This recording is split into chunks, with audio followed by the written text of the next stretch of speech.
मगर हर उस शख्स की नसीहत के लिए नाजिल किया है जो खौफ रखता है।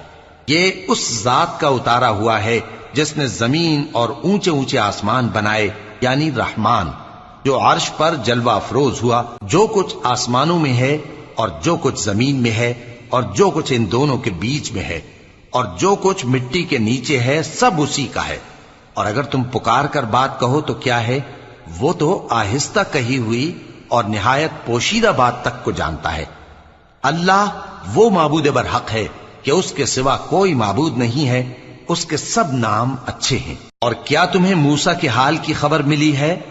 जब उन्होंने आग देखी तो अपने घर वालों से कहा कि तुम यहां ठहरो, मैंने आग देखी है, मैं वहां जाता हूं, शायद उसमें से मैं तुम्हारे पास अंगारा लाऊं या आग के मकाम से अपना रास्ता मालूम कर सकूं।